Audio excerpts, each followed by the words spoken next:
There's a strange tension in the air when two generations talk about work.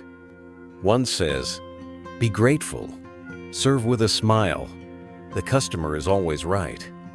The other quietly wonders, "Right about what? Calling me names? Throwing tantrums? Crossing the line?" For decades, being good at your job meant pleasing people, even the ones who were unfair, unkind, or downright abusive, especially if they paid. But somewhere between burnout rates rising and therapy becoming mainstream, a new mindset emerged. One that says, respect goes both ways. Boundaries are not barriers, they're lifelines. Now, the clash begins. What once sounded like wisdom now feels like self-abandonment. What once was a virtue now gets labeled as being too soft or entitled. So, who's right? The old belief that serving others is the highest form of work? Or the new belief that no job is worth losing yourself? Maybe the answer isn't that simple. Let's look at two famous quote zones that built businesses and one that's saving lives, and ask, what changed? And why does it matter so much today? The customer is always right. It's one of the most enduring mottos in the business world, short, sharp, and absolute. Coined in the early 1900s by retail pioneers like Harry Gordon Selfridge, this phrase wasn't just a catchy slogan, it was a revolutionary stance. At the time, customers were often dismissed, distrusted, or blamed for issues. So Selfridge flipped the script. He built a retail empire in London by treating customers not as burdens but as the boss. And in doing so, he didn't just boost sales, he created a culture. One where the idea of service was elevated to a near sacred value. To our parents and grandparents, this was golden wisdom. Many of them came from working-class backgrounds. They lived through wars, recessions, instability. A job-any job was a privilege. Keeping it meant being useful. Being useful meant keeping the customer happy. In that world, the customer wasn't just someone you served. They were the person who ensured your paycheck, your child's school fees, your family's dinner. To lose a customer wasn't just poor performance, felt like a personal failure. That's why, for generations, the customer is always right wasn't about logic. It was about loyalty, about pride in doing a hard job well, about the quiet dignity of showing up, even when others didn't show you the same. This belief created remarkable service cultures, especially in places like Japan, where omotenashi is still a national ideal. It also gave rise to some of the world's most iconic brands, known for their attention to customers. Nordstrom, Ritz-Carlton, Zappos. Their secret? Make the customer feel like royalty, no matter what. But beneath that polished smile, there was always a quiet cost. Employees were expected to absorb frustration, insults, sometimes even abuse without flinching. Saying no was taboo. Setting limits was weakness. Standing up for yourself was unprofessional. And in many workplaces, especially service and hospitality, that mindset still rules. Even today, you'll hear older managers say, "Just let it go, they're the customer. Don't take it personally. Smile and move on." Because to them, doing otherwise risks losing business, and losing business means risking everything. They don't say this to be cruel. They say it because that's the code they were raised in. That's what helped them survive. But times have changed, and what was once a protective shield is now starting to feel like a prison wall. Let's explore why that is. What happens when the cost of pleasing people becomes too high? That's the question many young workers are now facing and answering differently than their predecessors. For Gen Z and younger millennials, the phrase, "The customer is always right" doesn't sound noble. It sounds dangerous. It conjures images of customers yelling in public, making unreasonable demands, and expecting free labor in exchange for basic decency. In today's world, where cameras are everywhere and Karen videos go viral daily, the power imbalance is no longer hidden, it's performative. And more importantly, it's exhausting. Unlike older generations who saw self-sacrifice as strength, many young people have grown up in a climate where mental health isn't a luxury, it's survival. They've watched their parents burn out. They've seen the long-term effects of swallowing mistreatment in the name of a paycheck. And they've decided, enough. They're not asking for coddling, they're asking for respect. And they're right to do so. The modern service worker is no longer just the person behind the counter. They're the front line of emotional labor. They're expected to stay calm in the face of rudeness, to smile while being yelled at, to apologize for things they didn't do. And all of this under the threat of a bad Yelp review that could cost them hours, tips, or even their job.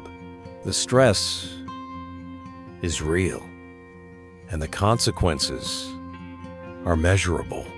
Studies now link high-demand, low-control jobs like retail and food service with increased anxiety, depression, and burnout. The World Health Organization has even recognized burnout as a legitimate occupational syndrome. But the pushback isn't just about emotion, it's about ethics. Young workers are beginning to ask, why should kindness be one-sided? Why is the customer's behavior never questioned? At what point does service become self-erasure? This isn't a rebellion, it's a reckoning. And it's not just happening in quiet therapy rooms. It's happening on TikTok, in HR meetings, in viral resignation letters that say, "I love my job, but not at the expense of my dignity. I want to help people, but I also want to be treated like one." There's a growing awareness that professionalism shouldn't mean silence, that the ability to say no is just as vital as the ability to say yes, and that real service, genuine, human, sustainable service can't exist if it's built on fear. Of course, this shift is uncomfortable, especially for managers raised in a different era, especially for customers who still think money buys submission. But discomfort isn't always a bad sign. Sometimes it's the beginning of growth. We are in the midst of a cultural pivot, one where being a good worker no longer means enduring abuse but knowing your worth, one where healthy boundaries are not a sign of weakness but a source of strength. And that brings us to a new kind of wisdom, a different kind of quote, one that speaks not only to what the world demands of us, but what we are willing to demand for ourselves. Let's take a look. Healthy boundaries matter. It's not as catchy as "the customer is always right," but it resonates more deeply with those who have lived through the burnout, the emotional drain, and the quiet internal collapse that comes from constantly putting others first. This newer belief didn't originate from a boardroom, it came from therapy rooms, healing circles, and the growing movement to normalize mental health awareness. Authors like Nedra Glover Tawwab have helped bring the concept into the mainstream, offering a simple but powerful idea. Boundaries are the distance at which I can love you and me simultaneously. It's a radical shift in thinking, because for so long, boundaries were seen as walls, something cold, rigid, maybe even selfish. But for the younger generation, boundaries have become tools for clarity. They're not about separation. They're about preservation, and they're necessary. In a world where work has bled into every corner of life, where your phone buzzes with emails at midnight, where "do you have a minute?" can mean giving up your lunch break boundaries, or how people protect the most finite resource they have, themselves. This shift isn't just happening at the individual level, it's becoming institutional. You see it in corporate policies that now encourage mental health days. You see it in younger managers who ask their teams, "How are you really doing?" You see it in workers who choose freelance flexibility over toxic stability. But most importantly, you see it in people choosing discomfort over disrespect, saying no when it's easier to say yes, walking away when it's safer to stay. Not because they're dramatic, because they've learned often the hard way that pleasing others at your own expense is not professionalism. It's quiet harm. What makes this mindset powerful is its emotional intelligence. It doesn't vilify customers. It doesn't excuse rudeness from employees. It simply asks for mutual respect. A barista can say, "I'm happy to remake your drink, but please don't raise your voice." A nurse can say, "I understand your pain, but I will not tolerate verbal abuse." A young entrepreneur can say, "I want to work with clients who value my time as much as I value theirs." And guess what? Most people, when spoken to calmly and clearly, respond better to those boundaries than we expect. Because boundaries don't destroy relationships. They clarify them. Still, not everyone embraces this shift easily, especially those who spent decades believing that value equals sacrifice. To them, this language of self-protection can feel foreign, even offensive. It's not that they don't care about well-being. It's that they were taught to endure, not express. And that brings us to an important piece of this conversation. What do older generations think about all this? Do they see boundaries as strength or as fragility? Let's try to understand their perspective. For many in the older generation, the rise of boundaries feels like a lost not of manners, but of meaning. They look at today's emphasis on mental health, emotional labor, and self-respect. And while part of them understands it, another part quietly wonders, but isn't this just part of life? They remember working double shifts, taking criticism without blinking, and never dreaming of saying no to a paying customer. To them, resilience was built through silence. Maturity meant not making it about yourself. So when they hear phrases like "protect your peace" or "emotional boundaries," it can sound less like wisdom and more like avoidance. Not because they don't care, but because they had to survive differently. They grew up in a world where jobs were scarce, and pleasing others wasn't optional, it was survival.